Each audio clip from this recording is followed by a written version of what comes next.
rain has a sound. Not the gentle kind that whispers against your window when you're safe in bed. No, this was the kind that beats against metal and bone, that fills the spaces between sirens and prayers. I remember the rain that night more than the pain. How it clung to my hair, how it made the blood on my arm look darker, thicker, like something alive. I remember the reflection of police lights sliding across the puddles, the echo of my breath catching against the city's pulse, and then footsteps, slow, deliberate. Someone said his name before I saw him. Mr. Moretti. The voice trembled. Everyone's did when they said it. When Lucian Moretti stepped into the alley, the air itself seemed to recoil. He didn't rush. Men like him never do. Time bends for them. It waits. I tried to lift my head, but the weight of the night pressed harder than the pain in my ribs. I could barely see his face, just the outline.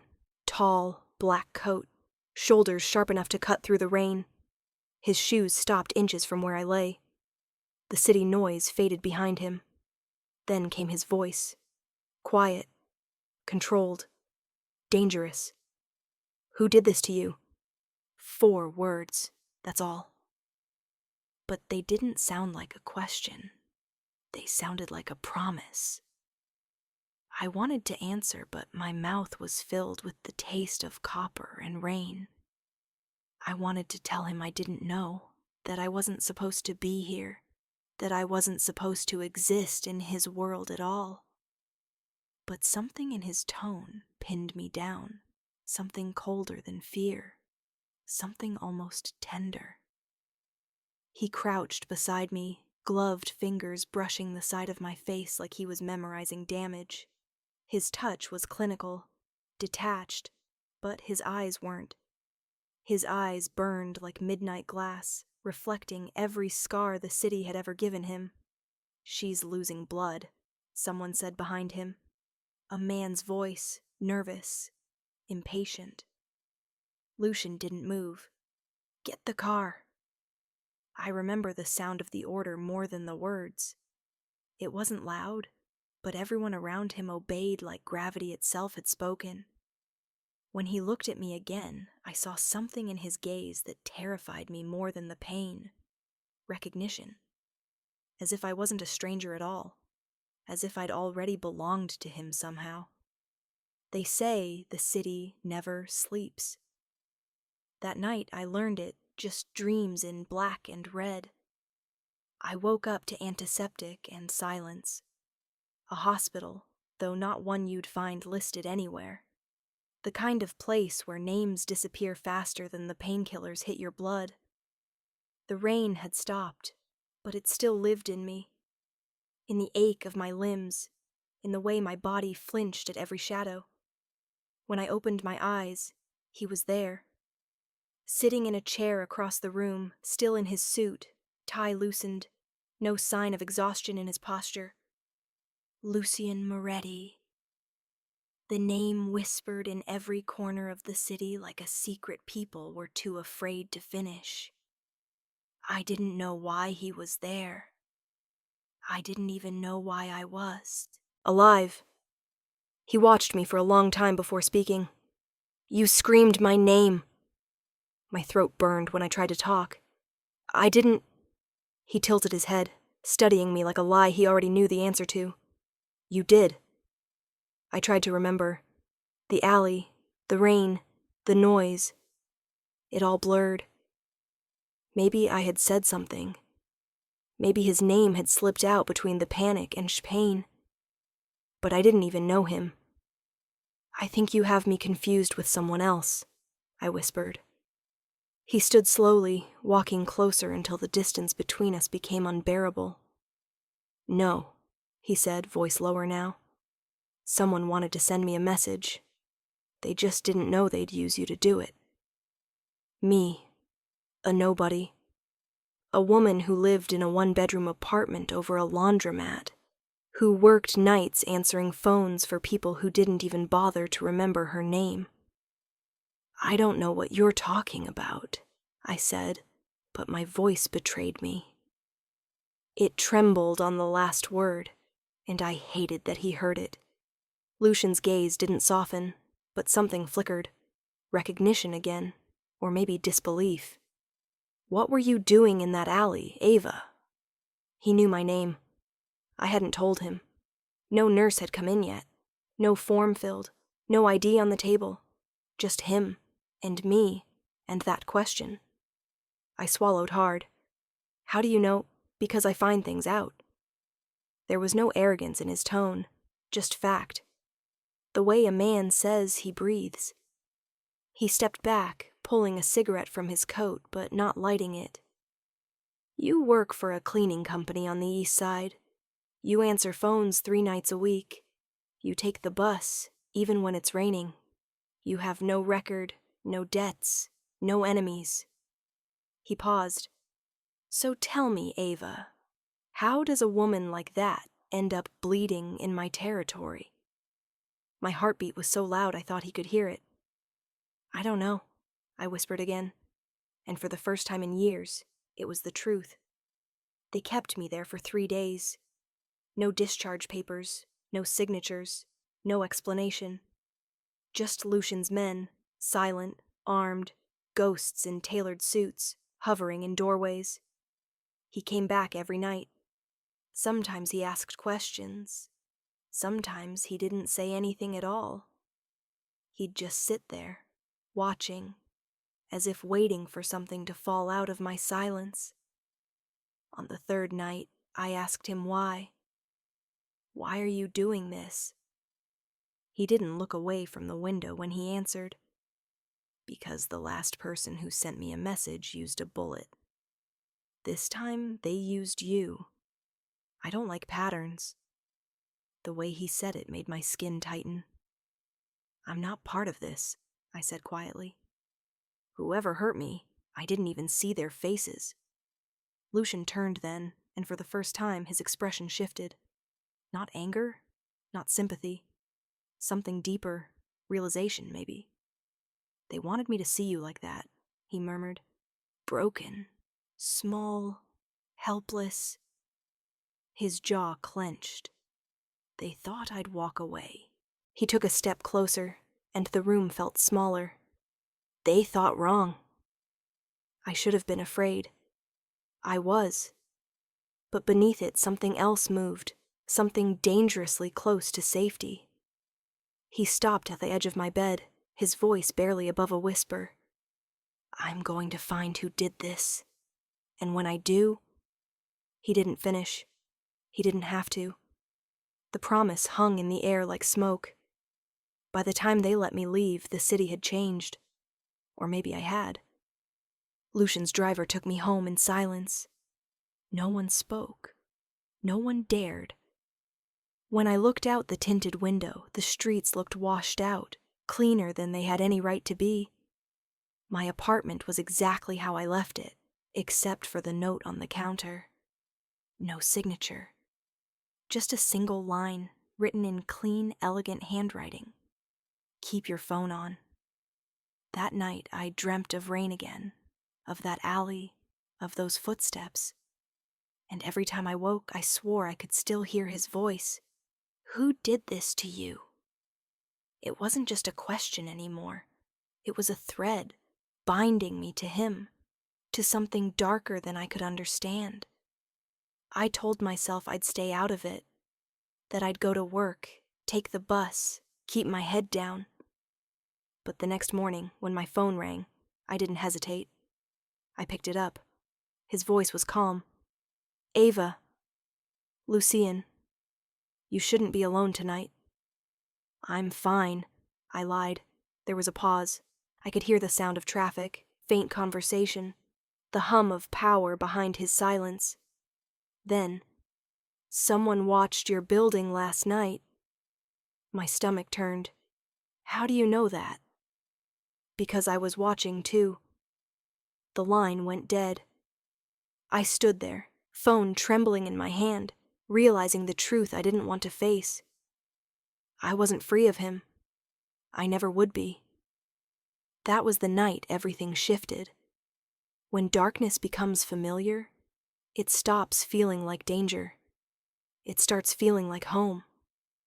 I looked out my window, rain again, soft this time, and thought about the man whose world I'd stumbled into. The man whose question still echoed in my head. Who did this to you? By dawn, I wasn't sure if he was asking about the alley or about my life before it. And somewhere between fear and fascination, I realized something I couldn't unfeel. He wasn't just searching for answers. He was searching for ownership. The next morning, the world felt too quiet, like the city itself was holding its breath. I tried to lose myself in routine, coffee, blinds half open, news murmuring in the background. But even the smallest sounds, the creak of the hallway floorboards, a car door slamming outside, felt amplified, unnatural. Every shadow looked like a secret. Every silence felt watched. I told myself Lucian was exaggerating, that the kind of people who watched buildings in the dark weren't the kind who cared about me. But the lie didn't hold. His words, I was watching too, had carved something into the night that no amount of daylight could erase. The phone rang again around noon. Unknown number. For a second, my hand froze midair. Then I answered. Hello? Static. Then a voice, low and careful. Not his. Miss Ward? Yes. This is Detective Mendez. I'm calling about the incident last week. My pulse quickened. You found something? A pause. We're still looking into it. But we'd like you to come down to the precinct, if you're feeling up to it. The way he said it, if you're feeling up to it, told me he already knew what kind of case this was. Another unsolved assault. Another woman in the wrong place at the wrong time. I almost said yes. Almost agreed to step back into the world of light and paperwork and explanations that never change anything. But then I saw it. The black car parked across the street. Same one as before. Tinted windows. Engine off. Still. Lucian's world doesn't knock. It waits. I can't today, I said quietly. I'm sorry. The detective sighed through the line. If you change your mind, you know where to find us. I hung up and stood there, staring at my own reflection in the window. I didn't recognize her. The woman looking back at me. She looked smaller, quieter, but her eyes had learned something they could never unlearn. Danger had a scent now, a pulse, and it followed me. That evening, someone slid an envelope under my door. No address, no handwriting, just weight, heavy, deliberate. Inside, a single photograph. It was grainy, taken at night, but the subject was clear, me, standing outside my building, looking at my phone. The timestamp read 2:07 a.m. I didn't need to think. I called him. He answered on the first ring. Ava! There's a photo, I said. My voice came out smaller than I wanted. Of me. Someone took it last night. Silence. Then a shift in tone, colder, sharper. Don't touch it. What? I'm sending someone over. Don't move. Don't leave. Don't open the door for anyone you don't recognize. Lucian, what is happening? You're not safe there anymore. He hung up, and within minutes the street below filled with movement. 2 cars, headlights slicing through the dark. Men in dark coats stepped out, scanning every direction like they'd done this 100 times. When Lucian walked in, he didn't look at me first. He looked at the envelope on the table, the photo half pulled out. He picked it up, studied it under the dim light, and his jaw tightened. They're getting bold. Who? He didn't answer. Instead, he turned toward one of his men, A broad, clean-cut type who looked more like a bodyguard than a killer. Get her things. I blinked. Wait, what do you mean, get my things? Lucian turned to me finally, his expression unreadable. You're not staying here tonight. I don't need... You do. His tone left no space for argument. They know where you live, Ava. They've been watching you. If they wanted to kill you, they would've. They're trying to send a message. To me. He said the last two words like a confession he hated to make. I swallowed, heart pounding. And what message is that? That I'm not untouchable anymore.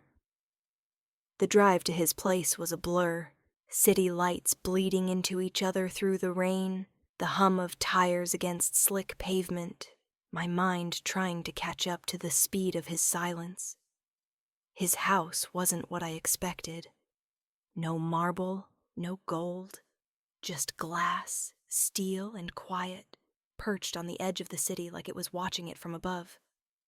Inside, everything smelled of cedar and smoke, the kind of scent that lingers, that stays in your clothes, your hair, your thoughts.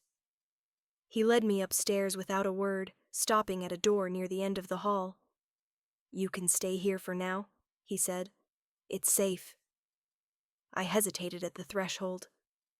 Lucian, I can't stay here. People will talk. He turned slightly, his expression calm, but his eyes darker than before. People already are. The words landed heavier than I expected. Why are you doing this? I asked. You don't even know me.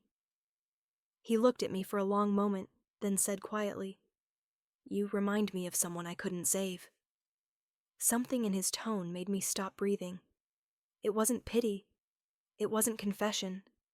It was grief wearing armor. I wanted to ask who she was. I didn't. He didn't offer it either. Nights in his world don't feel like nights. They feel like waiting. I lay awake on the edge of the too-soft bed, listening to the rain hit the glass walls. Somewhere down the hall, a door opened, then closed. Footsteps, measured, deliberate, like the sound of control itself. When I finally stepped out, I found him in the study. The city sprawled beneath us, alive and indifferent. He stood in front of the window, phone in hand, speaking in that low, lethal tone that makes men obey before they even understand why. When he noticed me, he ended the call without finishing. Can't sleep? Not really. He nodded, like he understood. The city's too loud when you're afraid. I moved closer to the window, watching the lights flicker on wet pavement. What happens now? He took a slow breath. Now we find who's behind this. And when we do... He didn't finish. Didn't have to. You think the people who hurt me are connected to you? I don't think, he said, voice tightening.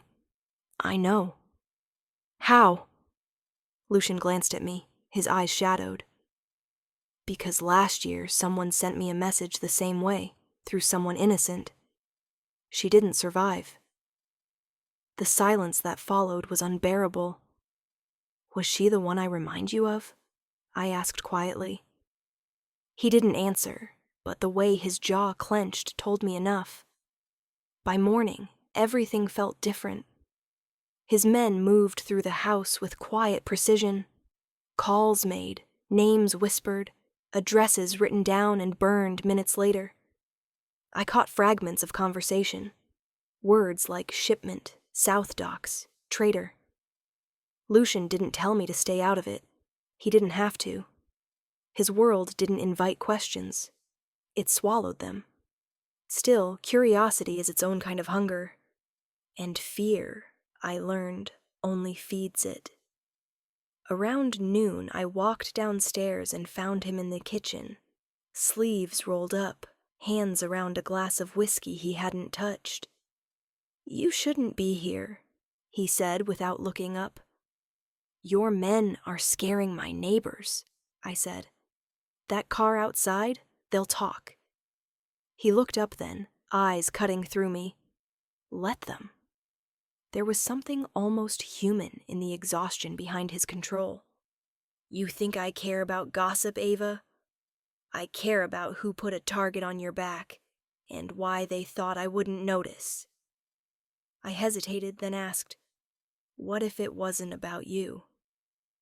He leaned back slowly, studying me. You think someone wanted to hurt you? I don't know, I said, but the thought had been circling in my head for days. What if I saw something I shouldn't have? What if I was just unlucky? Lucian shook his head almost gently. In this city, there's no such thing as unlucky, only marked. That night, I couldn't sleep again. The house felt too large, too silent, like it was holding its breath around me. I wandered into the hallway, drawn by faint light from under the study door. It was open just enough to see him, sitting at his desk, phone pressed to his ear, voice low. She's here, he was saying. Yes. No, she doesn't know yet. A pause. Then, because if she did, she'd run.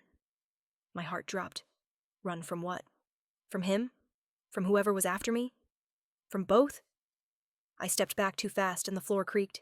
His head snapped up. Eyes met mine through the gap. Ava, he said quietly, like a verdict. I froze, half in shadow, half in truth. He set his phone down, the silence stretching between us until it hummed. How long have you been standing there? Long enough, I whispered. He rose from his chair slowly, not threatening, but controlled, precise. The kind of movement that made everything around him smaller. What did you hear? That you're hiding something from me. Lucian exhaled, closing the distance. I'm protecting you. By lying to me? He stopped inches away, his voice softer now, but no less dangerous. Sometimes those are the same thing. I wanted to push back, to demand answers. But the way he looked at me, like I was the last fragile thing in a world built to destroy, stole the strength from my throat. Tell me the truth, I said finally. He stared at me for a long moment. Then his voice dropped, rougher now, stripped of pretense. The people who attacked you weren't strangers, Ava. They knew your name. My breath caught. What? They weren't sending me a message. They were sending one to you. The rain outside began again, hard and relentless. Somewhere in the city, sirens wailed, distant, fading, but all I could hear was the echo of his words. They knew my name, the photograph, the calls, the shadow at my window. None of it was random. And as his hand brushed mine, almost unintentionally, a strange calm settled in my chest. Not safety, not comfort, just inevitability. I looked up at him, the man who'd pulled me out of the dark only to lock me inside another. What do they want from me? I whispered. Lucian's eyes darkened. That's what I intend to find out. He turned toward the window, watching the storm build over the city. And then softly, almost to himself, he said, By dawn, no man in this city will sleep safe again. The city changed after Lucian's promise. You could feel it, in the air, in the way people walked faster at night, in how silence didn't mean peace anymore. It meant someone was listening, watching, waiting. By dawn, news broke of fires on the south side. 3 warehouses gone, no survivors. They said it was an accident, that a gas line exploded. But I'd seen the look in Lucian's eyes when he said, no man in this city will sleep safe again. It wasn't an accident. I told myself I didn't want to know what he'd done. But when you live close enough to the fire, the smoke finds you anyway. I tried to go back to work that week. tried to remember what normal felt like. But even the hospital, the one place where I used to feel grounded, had changed. Every hallway felt longer, every sound sharper. In the locker room, I caught my reflection in the mirror, hair tied back, scrubs wrinkled, a smear of dried blood near my collar. Someone else's, not mine. For a moment, I just stared. I didn't look like the woman who used to laugh with the other nurses at 3 a.m. or sneak cigarettes on the rooftop between shifts. I looked like someone halfway between running and staying. "Hey," I turned. It was Mira, one of the ER nurses. She leaned against the doorframe, arms crossed, studying me. "You disappeared for a week," she said. "Everything okay?" I forced a smile. "Yeah, just needed time." She tilted her head, unconvinced. "You've got that look." "What look?" "The one people get when they start keeping secrets." Her words landed too close to home. I shrugged it off, muttering something about stress, about being tired. But the truth was louder in my head. I was keeping secrets. Ones that could ruin more than just my career. That night, Lucian called. His voice was quieter than usual, stripped of command. "Come downstairs," he said. When I opened the front door, his car was already waiting. Black, as always. Rain glimmered on the hood like tiny sparks. He didn't explain where we were going. He never did. But I knew better than to ask. We drove in silence, the city bleeding past us in streaks of red and silver. After 20 minutes, the skyline thinned out, replaced by empty roads and the heavy scent of the docks. Salt, rust, and something metallic beneath it all. He parked near a row of shipping containers. The harbor lights flickered through the mist, painting everything in ghostly gold. "This is where it started," he said, stepping out. I followed, my shoes sinking slightly into the wet ground. "What do you mean?" He gestured toward the water. "The shipment that went missing last month. That's what the attack was about. They thought you knew something." "About what?" "About who took it." He turned to face me then, the wind catching his coat, his expression unreadable. "You didn't, of course. But they thought you were mine."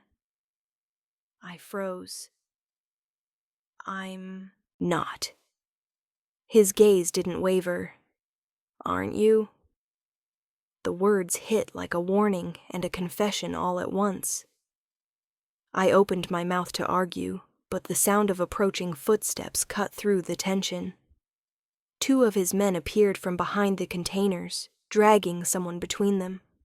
A man, younger, bloodied, his wrists bound. Lucian's voice dropped. "He used to work for me." The man's eyes widened when he saw me. "You shouldn't be here," he spat. I stepped back instinctively. "Who are you?" He looked at Lucian, trembling. "You think you can erase everything, boss? The docs, the girl, all of it?" Lucian didn't answer. He just stared. The man laughed, broken and bitter. "You can't protect her. You think she's safe because she's close to you? You don't even know who she really is." My stomach twisted. "What does that mean?" I asked. But before he could speak again, Lucian's voice cut through the rain, soft, final. "Take him." The men dragged him away. The sound of his protests faded into the fog, swallowed by the hum of waves against the pier. I turned to Lucian, heart pounding. What did he mean? He looked past me, toward the dark horizon. Nothing that matters anymore. When we drove back, neither of us spoke. The city lights returned like a mirage, too bright, too alive. He stopped outside my building, but before I could reach for the handle, he said, "Don't go back inside yet." "Why?" He handed me a phone, sleek, black, untraceable. "Use this from now on. Not your own. I frowned. You're tracking me now? I'm keeping you alive. I didn't ask you to. He leaned in, close enough for his breath to fog the air between us. You didn't have to. And then he was gone, swallowed by the storm before I could find words sharp enough to hurt him back. Days passed, or maybe it was weeks.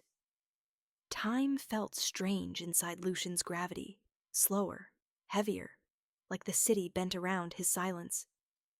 Everywhere I went, I felt the eyes, the men he stationed near my building, the cars that lingered at corners too long. And yet, despite the fear, something in me began to change. There was safety in the shadows he cast. And that was the most dangerous part. At night, I'd scroll through news articles I shouldn't have found. Names of men who'd disappeared, businesses burned, territory shifting like tectonic plates. Each headline read like a ghost of his promise. But one story stood out, a name buried deep in an old case file. Elias Ward. My father's name. I froze. The article mentioned a warehouse fire from 10 years ago. One that had ties to the same syndicate Lucian now ran. That couldn't be coincidence. I called him.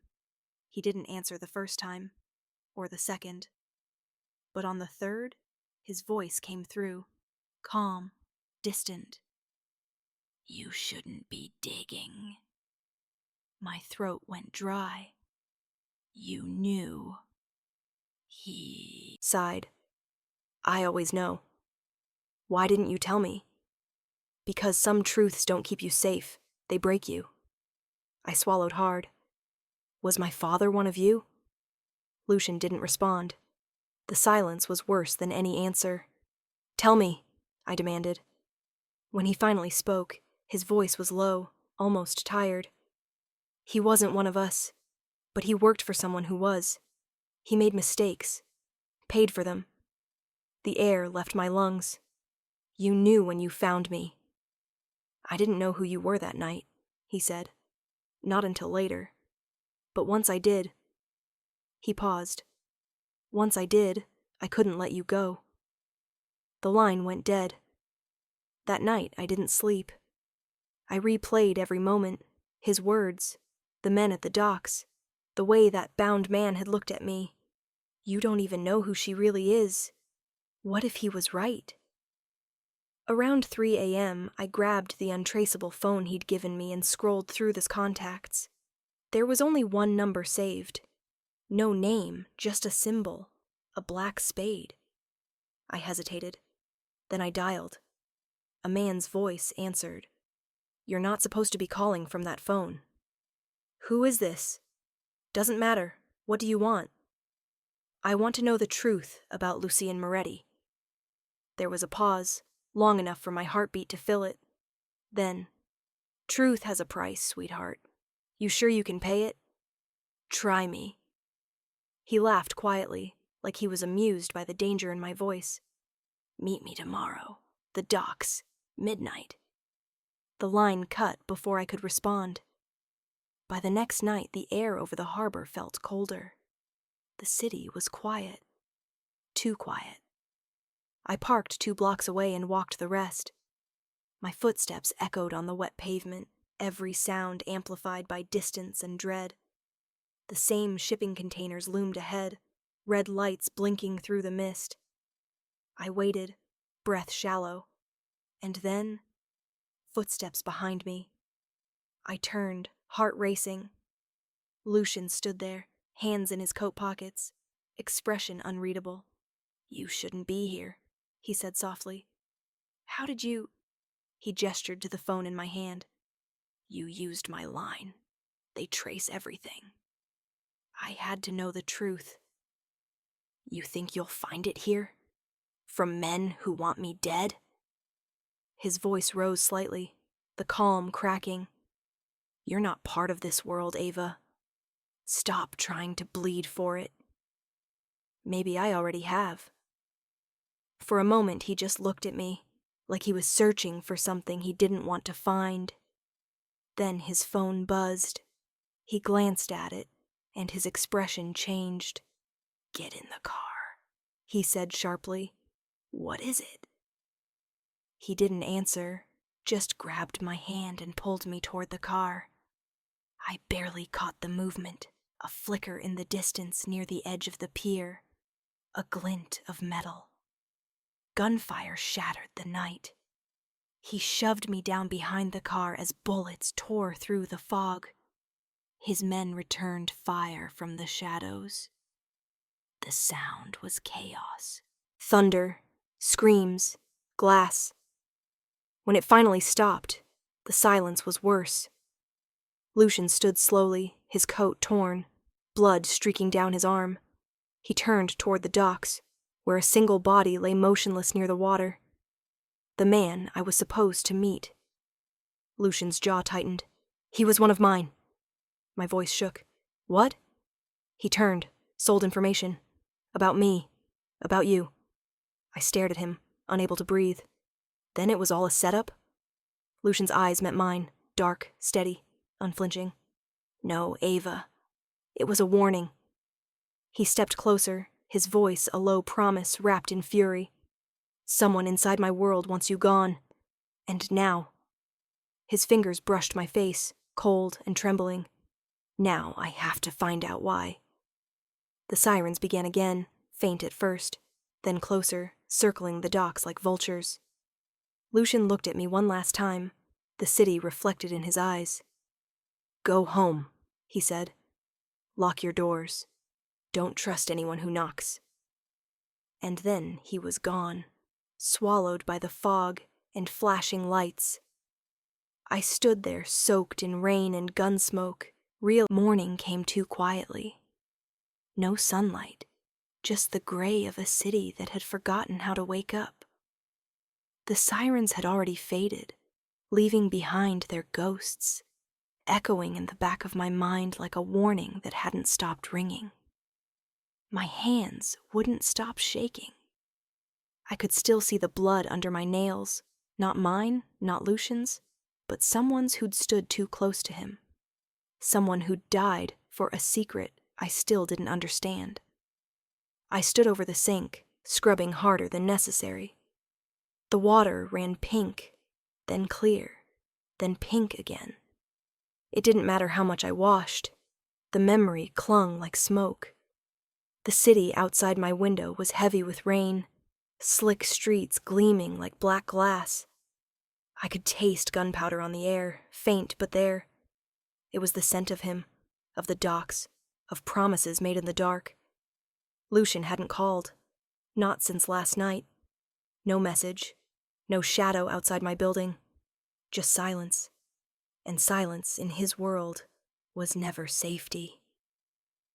By noon, the police were knocking. Detective Vaughn was the first to speak. He had the kind of face that looked carved out of tiredness, a man who'd seen too much and still didn't know what to do with it.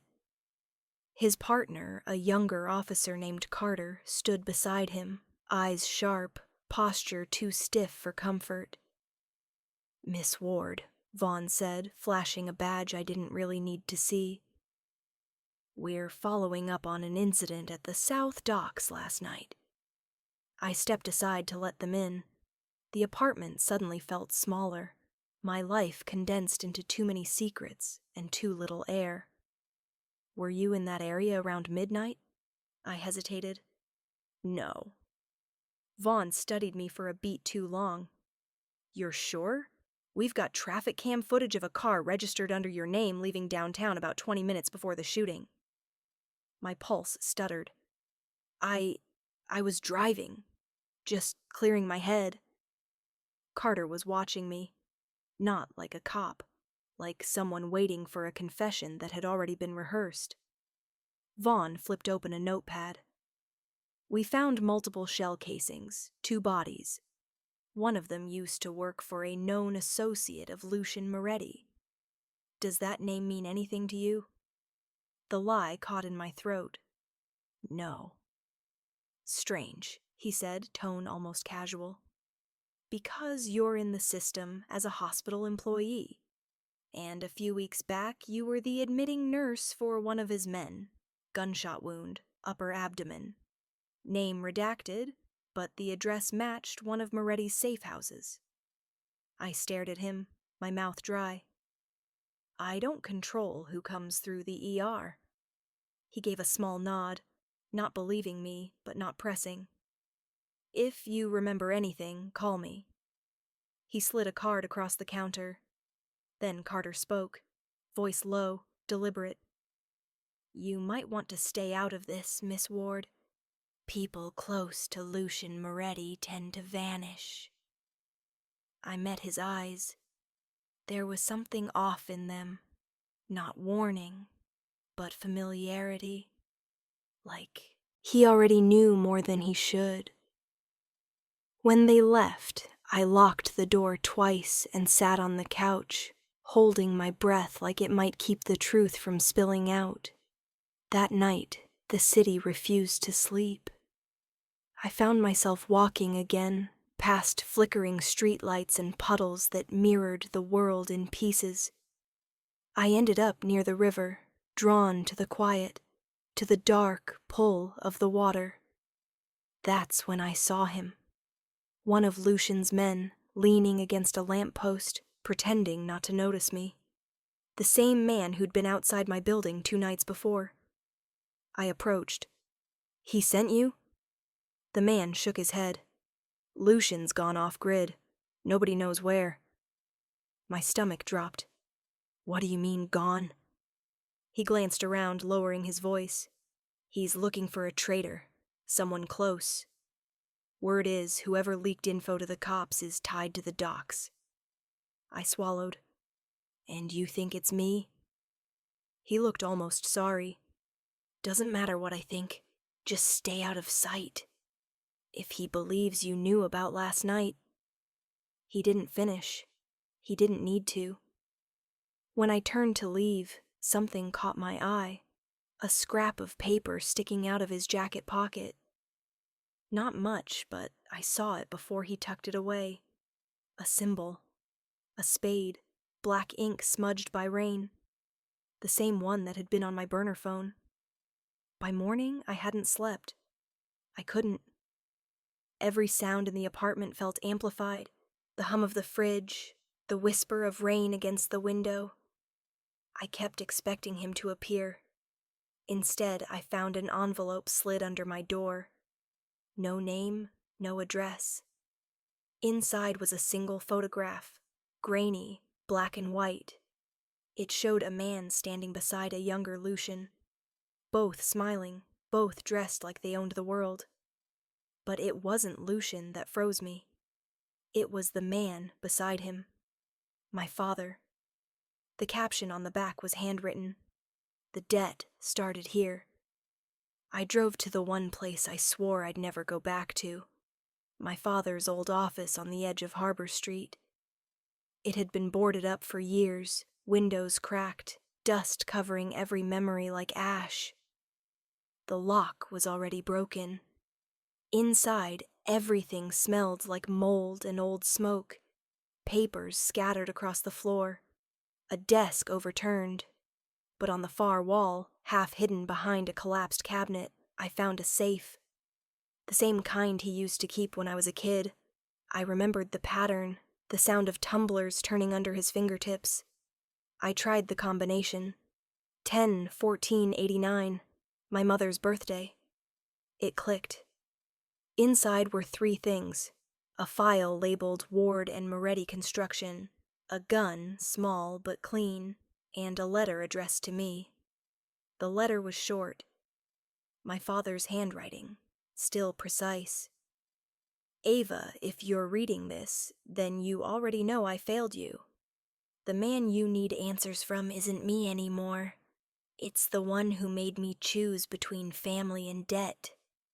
His name is Vincent Moretti, Lucian's father. I read it twice. Then a third time, my vision blurring with disbelief. Vincent Moretti, Lucian's mentor. The man who built the empire Lucian was now fighting to keep. and the man who'd killed my father's soul long before the fire took his life. That night, the reflection in the mirror didn't look like me anymore. I stared at the woman staring back, eyes too sharp, jaw too set. A stranger shaped by lies and loyalty that didn't belong to her. Lucian had saved me once, but maybe it wasn't salvation. Maybe it was recruitment. Maybe he'd known all along who I was, the daughter of the man his father ruined. Maybe he'd pulled me into his world not to protect me, but to use me. The city outside pulsed with distant sirens, lights cutting across the rain like veins of fire. I pressed my palms against the mirror, my breath fogging the glass. For the first time, I didn't just see myself. I saw him, his reflection overlapping mine, the memory of his hands, his voice, his darkness. And beneath it all, a question that wouldn't stop echoing. Who did this to you? My father's ghost. Lucian's silence. Vincent Moretti's name scrawled like a curse. The answer was finally close enough to burn. I picked up the letter again, fingers trembling, and turned it over. There was something written on the back in faded ink. He still watches from the glass tower. Vincent's tower. The one Lucian had taken over. And suddenly everything connected. The docks, the betrayal, the men who died. Lucian wasn't just fighting a rival. He was fighting the ghost of his own bloodline. And I was standing in the middle of it. I folded the letter and slipped it into my coat. Daylight shouldn't have felt this dangerous. The city was quiet, too quiet for a weekday morning. The kind of quiet that makes even the pigeons scatter, as if they know something is about to break. I walked with my hands in my pockets, my pulse beating a little too fast. The letter from my father folded and hidden against my chest like a secret I wasn't sure I wanted to carry anymore. The glass tower rose ahead of me. 40 stories of reflection and silence slicing the skyline like a blade.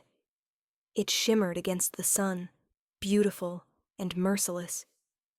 The building used to belong to Vincent Moretti, Lucian's father, the man who'd built the empire of concrete and blood that now owned half the city's breadth. And now Lucian sat inside it. The thought felt strange, him inheriting the very monument to everything he despised. I wondered if he ever looked out from the top floor and saw ghosts staring back at him. The security at the entrance didn't stop me. One glance, one quiet call, and the doors opened like I'd already been expected. Inside, everything was glass and silence. Polished floors that swallowed footsteps. Air that smelled faintly of antiseptic and power. I stepped into the elevator, pressed the top floor, and felt the rise in my stomach like a warning. The city dropped away beneath me, shrinking, trembling, irrelevant. When the doors slid open, he was already there. Lucian stood at the far end of the office, back turned to the view, a skyline of smoke and light stretching beyond him. But it wasn't the view that held me. It was the dark stain spreading across his shirt, just below the ribs. He was bleeding. Lucian. He didn't turn immediately, just exhaled, slow, as if even breathing took effort. You shouldn't be here, Ava. Too late. When he finally faced me, I saw it, the strain in his eyes, the sharpness in his movements dulled by pain.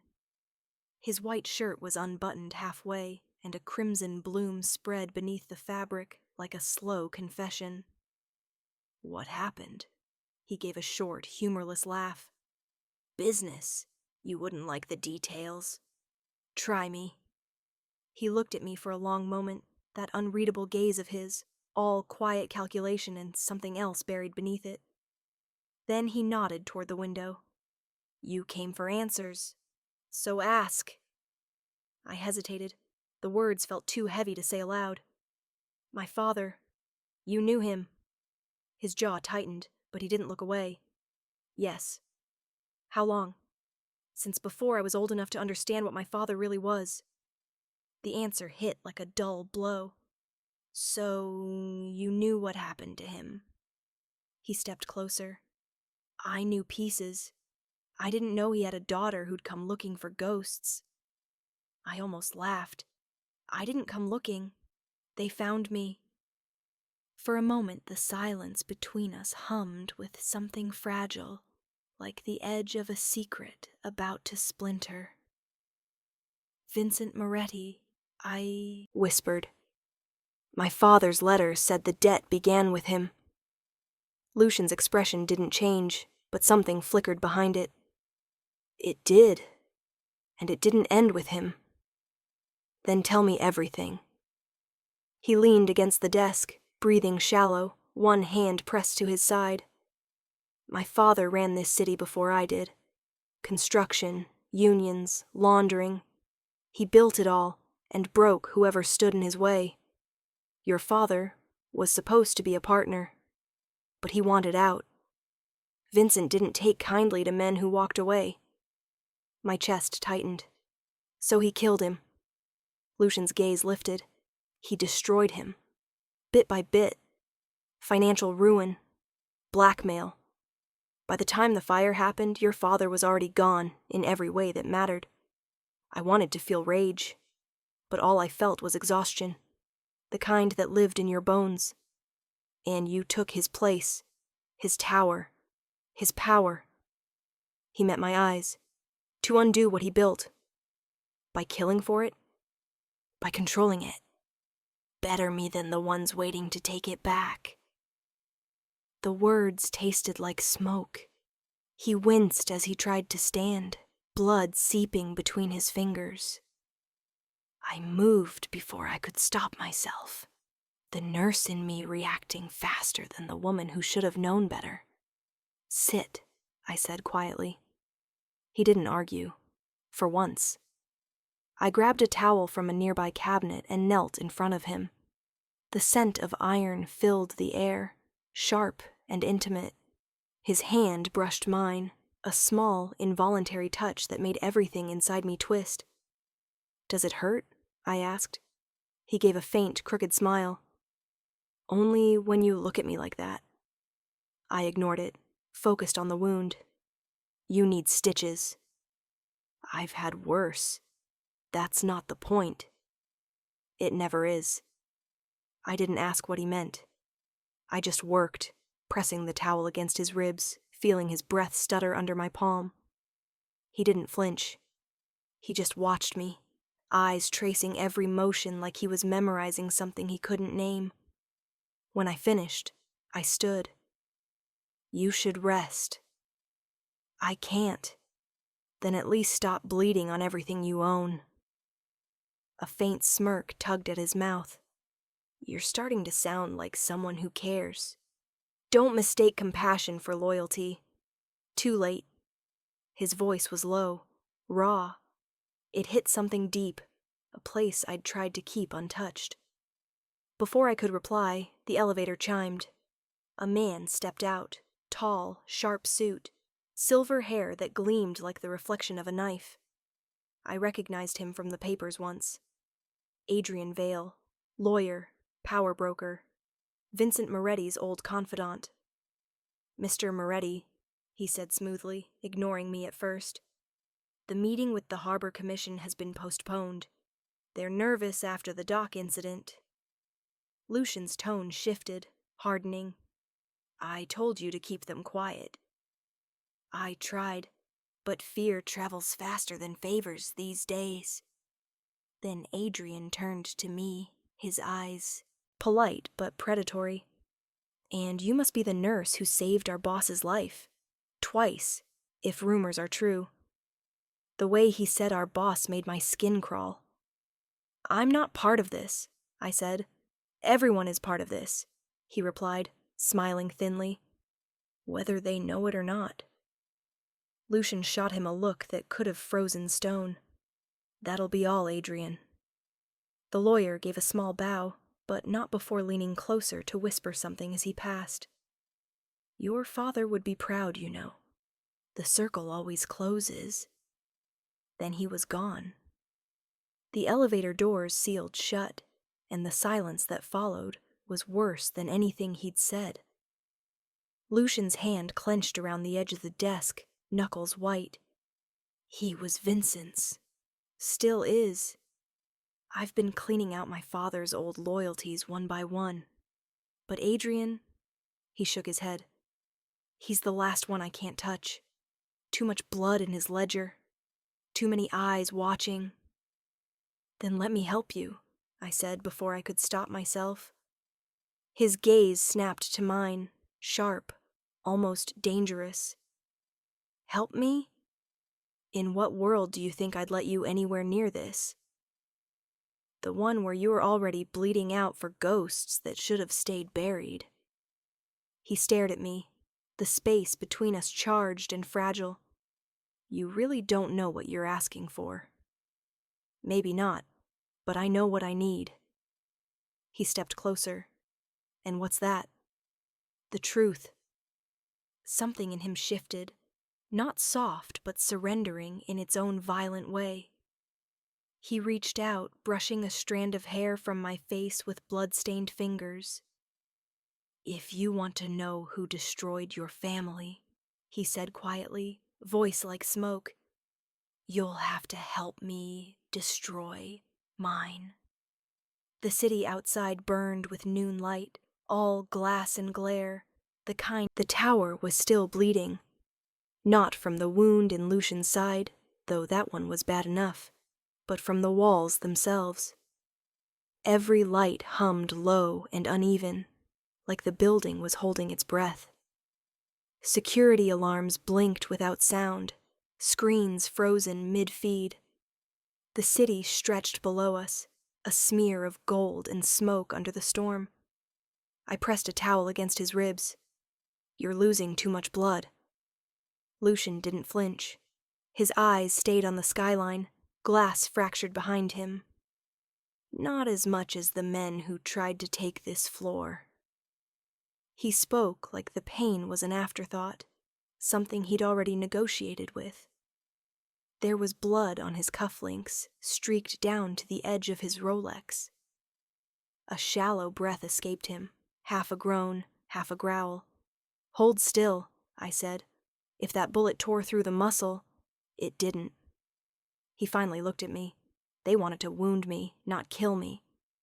Vale's message. That name again. Adrian Vale. The man who smiled like a snake and carried Vincent Moretti's ghost in his pocket. The towel was soaked. I tore another strip from my undershirt, knotting it tight. My fingers were slick. His warmth bled through my palms, a heartbeat pulsing beneath the skin. It made me forget the smell of antiseptic, the echo of gunfire still clinging to the elevator shaft. He caught my wrist before I could pull away. "You shouldn't be here." "Neither should you," I whispered. Something passed between us then. Not tenderness, not even trust. Just the sharp recognition of what we'd both become.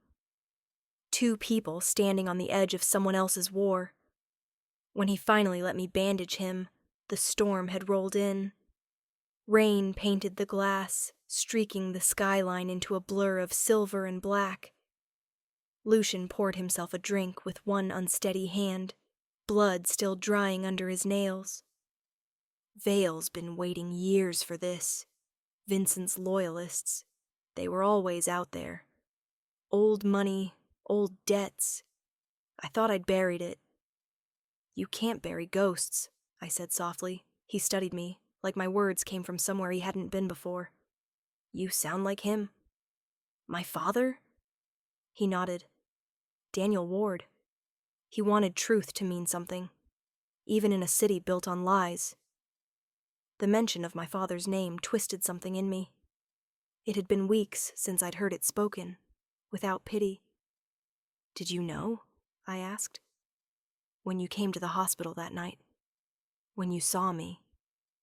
His silence was an answer. I set the glass down hard enough for it to crack. So that's why I'm here. You thought you could use me. He stepped closer, eyes dark as the storm. I didn't know who you were, not then. But once I did. He hesitated, searching for the line he'd already crossed. Once I did, I couldn't stay away. There was truth there, buried under exhaustion and something raw. I wanted to believe him. God, I did. But the world behind him made it impossible. The men in suits, the coded phone calls, the whispers of war. I turned toward the rain. Vale's planning something bigger, isn't he? Lucian's jaw flexed. He's not just planning. He's already moving. By morning, the tower had gone quiet again. Lucian's men cleaned the blood, repaired the glass, reset the feeds. Everything looked polished, sterile, but silence in this city never meant safety. He'd fallen asleep on the couch, the bandage at his ribs darkening slowly. I sat across from him, staring at the skyline that had once belonged to Vincent Moretti. My phone buzzed. An unknown number. You're in his house now. How long before you become him? I froze. The message vanished before I could screenshot it. A chill crawled up my spine. I slipped my phone away and leaned back, trying to steady my breath. But I couldn't unsee the reflection in the glass. My own eyes, hard and tired, rimmed in the same shadowed blue as his. Maybe the city wasn't turning me into one of them. Maybe I'd always been halfway there. At noon, Lucian's right-hand man arrived. A man I'd never met. Silver hair, narrow suit, and eyes like polished obsidian. He introduced himself as Callum. Lucian didn't look up from his desk. Callum, this is Ava Ward. She's staying for a while. The man's gaze lingered on me just a second too long. I've heard of her. Something in the way he said it made my stomach turn. Lucian's tone sharpened. From who? Callum adjusted his cufflink. Let's just say Vale isn't the only one keeping lists. For the next hour, I listened, quiet, invisible, as they spoke in the coded rhythm of men who'd buried too many bodies to count. Shipments rerouted, accounts frozen, men missing. The circle was tightening. But when Callum finally left, Lucian leaned back and said quietly, He's lying. You trust anyone at all? I asked. He looked at me. You. The word landed between us like a confession neither of us knew what to do with. That night, I found him in the penthouse gym, shirtless, bruised, punching through his pain. The sound of his fists against the bag echoed like gunshots. Sweat slid down his neck, tracing the lines of his scars. Your stitches will tear, I said. He didn't stop. I've had worse. I crossed the floor, grabbed his wrist mid-swing. Stop pretending you're bulletproof. For a second, neither of us moved. The air between us trembled. He let out a long, uneven breath, the fight draining from his body. You think I wanted any of this? I didn't answer. Because I wasn't sure anymore. Not what he wanted. Not what I did. I pressed a hand against his chest, just above the wound. His heartbeat was unsteady. I could feel it, like thunder in a cage. He covered my hand with his. Vale's next move will come through you. What? He knows what you mean to me. The words hit harder than any gunfire. Lucian! I can't protect you if you keep trying to walk away. Then maybe stop making me need you, I said quietly. He laughed, broken, bitter. It doesn't work like that, sweetheart. Not in this world. 2 nights later, I found the proof. A file buried deep in Lucian's encrypted archives. Medical records, wire transfers, surveillance logs. My father's name tied to Project Coda. the same code name I'd seen on the prescription bottles at the docks. I printed one page, slipped it into my jacket, and left before dawn. The city felt hollow. Streets slick with rain, neon bleeding into puddles. I walked until the sun came up, or what passed for it, a gray glow behind smoke. Then I saw him, Adrian Vale, standing across the street from the old cathedral, coat collar up, umbrella untouched by the rain. He smiled when he saw me. "Miss Ward," he said, voice calm as confession. "Or should I say Dr. Ward? I read your file. You were a remarkable student. Why are you following me?" He stepped closer. "Because you're the missing piece. Daniel's daughter and Lucian's weakness. I'm not part of your game." He tilted his head. "You already are. You just haven't chosen your side." He reached into his coat and handed me a small flash drive. "When you're ready to know what really happened to your father, plug this in. But remember, truth is a debt, and debts in this city are paid in blood." Then he turned and disappeared into the fog. When I returned to the tower, the lights were off. Lucian's office door was open. Papers scattered across the floor. The faint smell of gun oil hung in the air. "Lucian?" I called. No answer. Then I saw it. Blood smeared along the marble leading toward the private elevator. Not much. Just enough. A tremor ran through me as I followed the trail down the corridor. The elevator doors were half open. The panel cracked. Wires exposed. The button for the sub-basement flickered. I pressed it. The ride down felt endless, each floor humming like a heartbeat. When the doors opened, I stepped into the dark. A single light swung overhead, flickering against concrete walls. Lucian was there, handcuffed to a chair, face bloodied but unbowed. And beside him, holding a gun, was Callum. He looked at me with quiet apology. "You shouldn't have come back." Lucian's voice was hoarse but steady. "Ava, go." But I didn't move, because behind Callum, half hidden in the shadows, I saw another figure step forward. Older, colder, familiar in a way that made my pulse stop. The scar across his jaw was faded, but real. Vincent Moretti was alive. The room went silent. Even the storm outside seemed to hold its breath. Vincent's smile was faint, like a ghost remembering its face. "Hello, Ava." My throat went dry. "You're supposed to be dead." He chuckled softly. "Everyone in this city is supposed to be dead. Some of us just haven't been buried yet." Lucian's voice was a snarl. "You're a myth. A ghost." Vincent stepped closer, the light catching his ring, the Moretti crest, the same one I'd seen in my father's ruined files.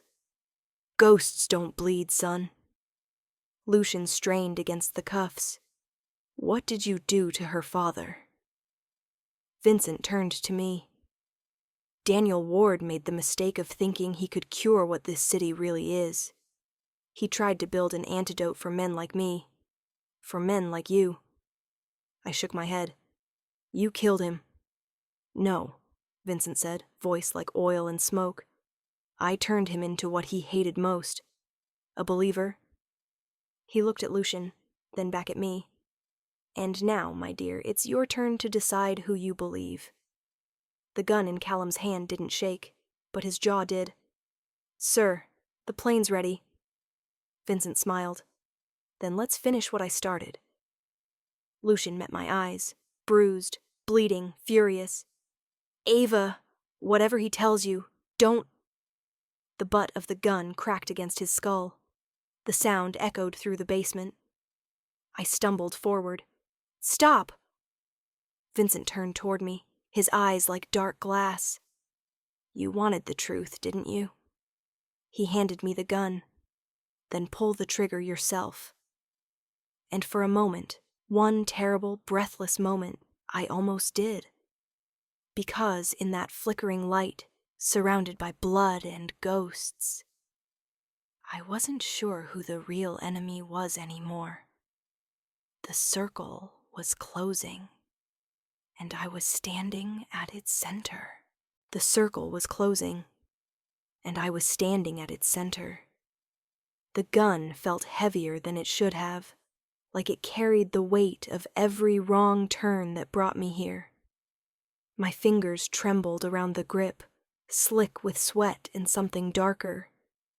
The overhead light swung in lazy arcs, its flicker strobing Vincent Moretti's face as he circled me like a patient predator. Rain dripped through the open elevator shaft, tapping against the concrete. Each drop echoed like a countdown. Lucian was still cuffed to the chair, blood streaking down his jaw, eyes locked on mine. There was fury in them, but beneath it, something pleading. Not for his life, for my soul. Vincent's voice was smooth, almost tender. You see it now, don't you? How alike we all are. You, me, your father. I tried to steady my breath. You don't get to say his name. Oh, but I do. He stepped closer, the light catching the scar at his jaw. Daniel Ward built this city's conscience, and then he tried to kill it. But before he did, he helped me perfect something far more useful.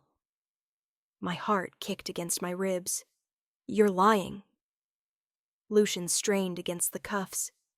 Don't listen to him, Ava. Vincent smiled, the kind of smile that belongs to men who never lose. He doesn't want you to know. Your father wasn't a victim, my dear. He was my partner. He designed the systems that kept the Moretti Empire clean. Offshore, invisible, untouchable, until he turned on me. I shook my head. He wasn't one of you. He was me. His voice sharpened, slicing through the dark. And when he realized what he'd created, he ran to the only man who could destroy it, my son. Lucian's jaw clenched, eyes burning with something between rage and regret. Enough. Vincent looked at him almost lovingly. She deserves the truth, doesn't she? Tell her how you found her father, how you watched him die. The air went thin. I couldn't feel the gun anymore. Lucian's voice was hoarse, low. He was gone when I got there.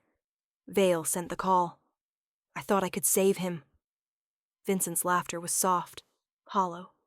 He thought he could save everyone. You should have seen the irony in that, Ava. A man of medicine trying to heal a diseased world. The words sank into me like poison. The sound of rain grew louder, matching the pulse in my throat. I wanted to scream. I wanted to shoot. I wanted my father to walk in and end this with the truth. But all I had was silence and ghosts. Lucian met my eyes. Whatever he told you, whatever he thinks he knows, I swear it's not the full story. Vincent sighed. You two sound like lovers at confession.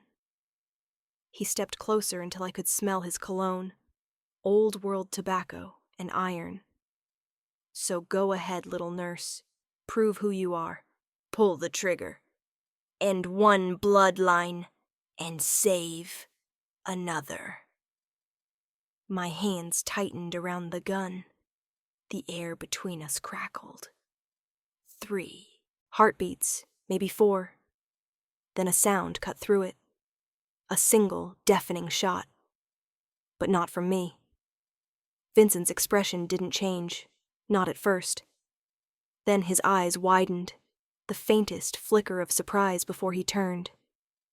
Callum stood behind him, arm outstretched, smoke curling from the barrel of his gun. I'm sorry, sir, he said, voice breaking on the word sir. Vincent staggered, a bloom of red spreading through his suit. He turned toward his lieutenant with something like pity. You always were weak, Callum. Then he fired back. The bullet hit Callum in the chest, the recoil sending him sprawling against the wall. The gun in my hand clattered to the floor. Lucian roared, wrenching against his cuffs until the metal bit into his skin. Sparks rained from the ceiling where the bullet struck an exposed console. The air filled with the sharp, acrid scent of burning wire. A small fire crawled along the floor, smoke rising like a curse. I lunged forward, hands shaking, trying to free Lucian. The cuffs were cold, wet, rusted. "Hold still," he winced. "Ava, I'm not leaving you." Another round exploded behind us, Vincent still firing blind through the smoke. I ducked, dragging Lucian down as the bullet shattered the light above. Darkness swallowed us whole. The alarms began to wail, slow at first, then faster, merging with the sound of rain and the crackle of fire. Lucian kicked the chair back hard, snapping one cuff loose. He grabbed my wrist. "Run!" We stumbled through the haze, past Callum's body, past the flickering shadows on the concrete. But Vincent's voice followed, ragged but alive. "You can't run from what you are." I turned, gun in hand again, vision blurring through the smoke. He stood near the wall, hand pressed against his wound, blood dripping down his palm. Lucian tried to pull me back. "Ava, I have to end this." Vincent smiled faintly, teeth red. "That's what your father said." The gun felt lighter this time, almost natural. I took a step closer. "You destroyed him." "No." His breath rattled, shallow and wet. "He destroyed you. He built me, Ava. Every ledger, every code, every lie this city runs on. It all came from Daniel Ward's genius. I just gave it purpose." The fire hissed behind me, smoke curling through the air like ghost hands. I wanted to deny it, to call him a liar. But somewhere deep, the truth felt like it had been waiting for this moment to crawl out of the dark. "You're lying," I whispered, but my voice cracked on the word. He tilted his head. "You think he wanted to save people? He wanted to rewrite them, to make them obedient. He called it the cure." Lucian's voice came low, fierce, behind me. "Don't listen. He's twisting it." Vincent's eyes flicked toward his son, then back to me. "You see? Even now he hides from you, just like your father hid from his own creation." I raised the gun. My hands were steady now. "You killed him." Vincent almost smiled. "No, Ava. He killed himself, the day he realized I'd become the proof his theory worked." The floor trembled.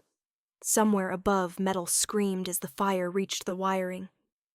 Lucian stepped between us, blood streaking down his chest. "Ava, look at me. You don't owe him anything." But I wasn't looking at Lucian anymore. I was looking at Vincent, at the man who'd ruined every answer I'd ever wanted. The room tilted, sound blurring into thunder and alarms. My father's voice echoed in memory, faint and broken. "If anything happens to me, don't trust the men who claim to protect you. The men. Both of them." I pulled the trigger. Vincent staggered back, eyes wide, hand pressed against his chest where the bullet bloomed. For a moment he looked almost relieved. "Ah," he whispered, blood on his teeth. "There she is, the perfect heir." Then he fell. Silence. Then the world snapped back. The alarms screamed, red lights flashing. Lucian caught my arm before I could drop the gun. His grip was iron. "You shouldn't have done that." I stared at him. "He was going to kill you." He shook his head, eyes full of something I couldn't read. Grief, fury, awe. "You just declared war, Ava. Not on him, on everything he built." The fire reached the wall of servers. Electricity crackled, blue light flaring across the room. Smoke filled our lungs. We stumbled toward the elevator shaft, the floor shaking underfoot. Callum's voice came faint from behind us, wet with blood. "Get out!" Lucian looked back once, jaw tight. Then he pulled me into the elevator, hitting the override switch. The doors groaned shut as the fire swallowed the room. We burst into the lobby gasping. Rain hammered against the glass walls, sirens wailing in the distance. The building's reflection shimmered on the wet pavement like a dying thing. Lucian collapsed against the marble column, blood seeping through his shirt. I knelt beside him, tearing fabric to press against the wound. He caught my hand. "Don't waste it. Not yet." "Lucian, you need—" He pushed my hand away. "Listen. Vale was never working alone. My father's network. It doesn't die with him. They'll come for you now. I don't care." "You should." His voice was low, ragged. "Because when they do, they'll come wearing my name." I felt the weight of it settle between us. His legacy, my bloodline, the city that refused to let anyone leave clean. Lightning split the sky, reflecting in the glass. I helped him stand. His breath hitched, but he stayed upright. We moved through the shattered doors into the rain. The air smelled like smoke and iron. Above us, the tower burned, a bright, bleeding scar against the skyline. For a moment, it almost looked beautiful, like the city was finally confessing its sins. Lucian turned toward me, rain streaking his face. "You don't know what you've started." "I know," I said, "and I'm not running."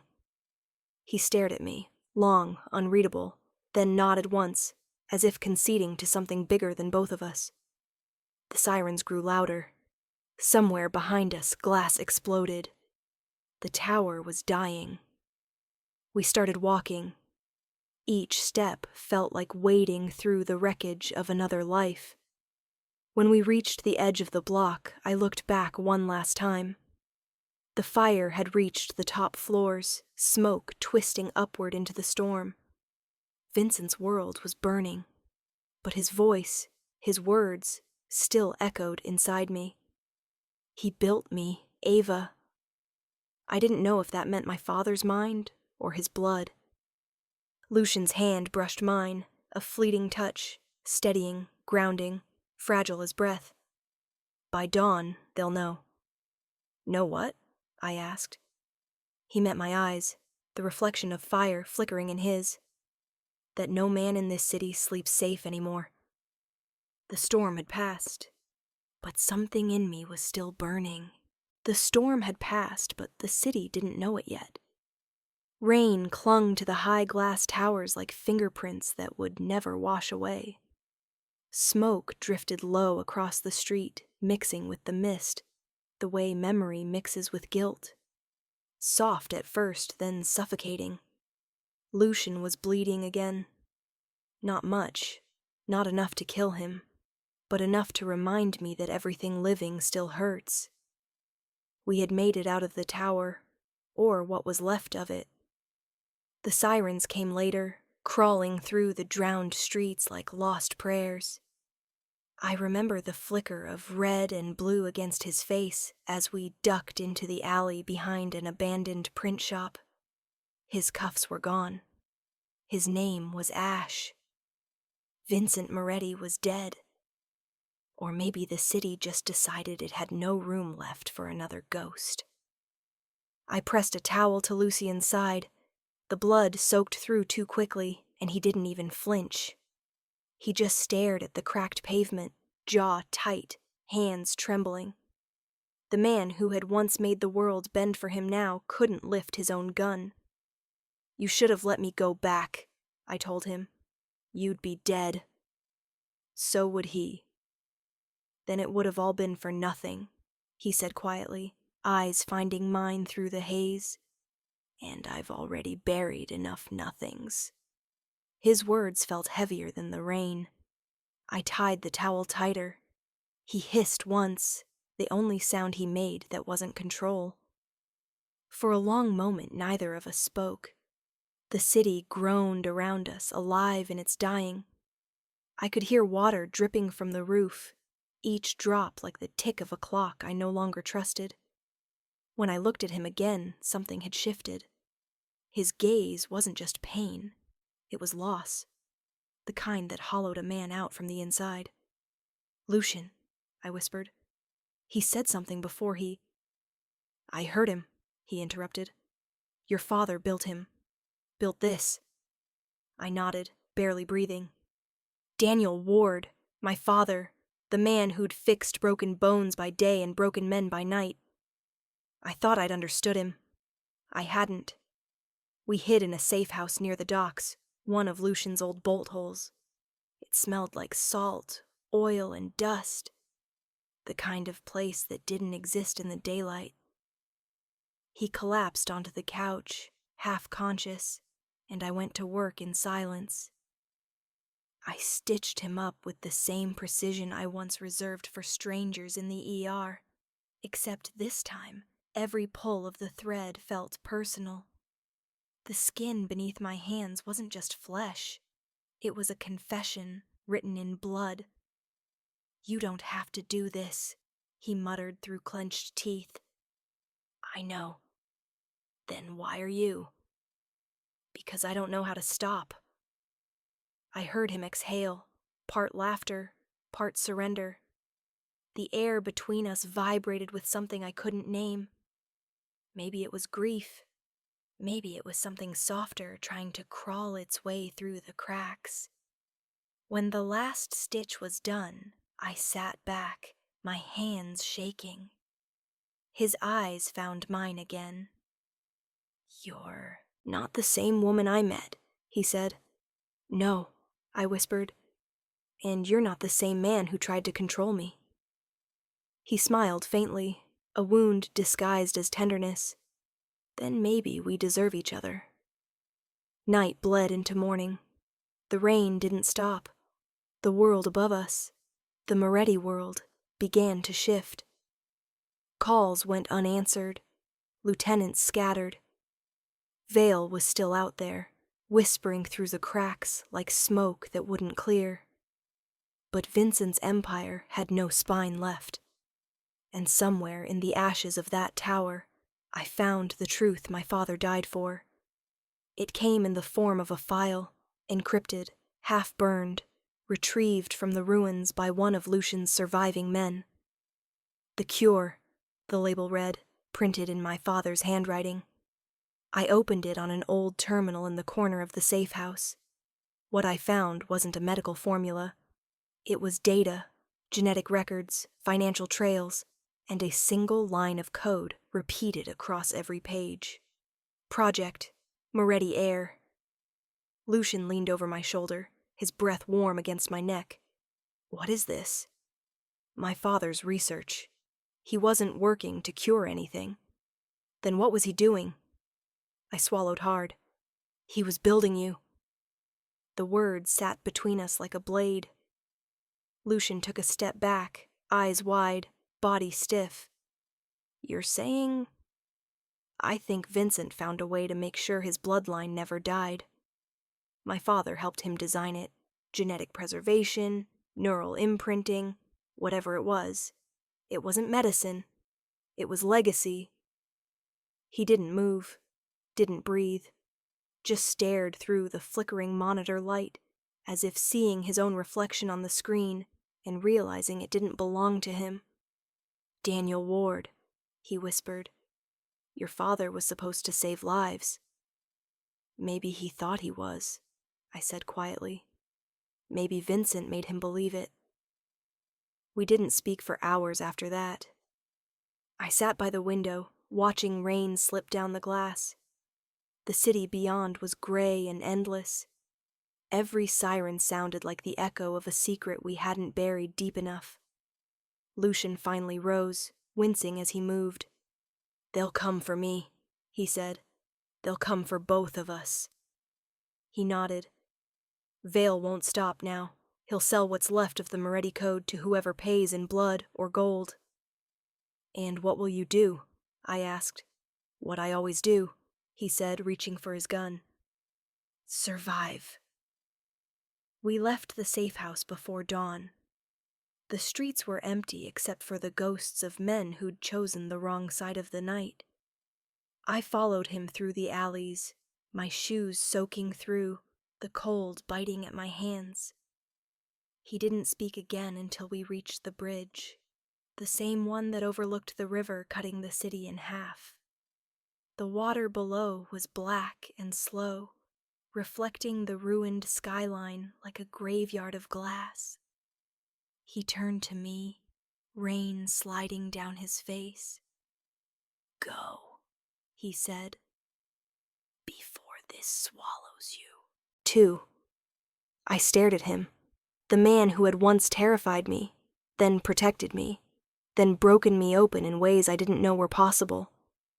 "You think walking away fixes any of it?" "No," he said, "but it might save you." I took a step closer. "You don't get to decide that anymore." Our eyes met, and for a second the world went silent. Then he leaned in, not to kiss me, but to whisper something I'll never forget. "There's no cure for men like us, Ava. Only consequences." By noon, the headlines were already spreading. Vincent Moretti confirmed dead in explosion. Police investigating possible air conspiracy. Vale's name was nowhere to be found. Lucian disappeared again that night. No note, no sound, just an empty room and a blood-stained towel folded neatly on the table. I spent the next week trying to erase his shadow, but it clung to everything. My clothes, my breath, my heartbeat. And then, one morning, a package arrived. No return address. Just my name, written in the same sharp handwriting that had once signed my father's death certificate. Inside was a single flash drive and a note. "For when you're ready to finish what he started." I didn't open it. Not yet. It's raining again tonight. The city hums beneath my window, restless, half asleep. I watch the lights blink across the skyline and wonder how many of them belong to ghosts. Sometimes, when I close my eyes, I hear Lucian's voice, low, steady, somewhere between a warning and a promise. I tell myself he's gone, that the fire took everything it could. But deep down, I know better. The circle never really closed. It just changed shape. Maybe one day I'll open that drive. Maybe I'll learn what my father truly built, and what Vincent really meant when he said he built this. But not tonight. Tonight, I just let the rain speak. The clock on my desk blinks 3:17 a.m. The world outside is quiet, waiting for dawn to break something else apart. I whisper into the dark, half to myself, half to whoever's still listening. If you liked the story, please like and subscribe to Mara's Betrayal. And somewhere far away, the city exhales. The rain keeps falling. The night holds its breath. And by dawn, no man in this city sleeps safe.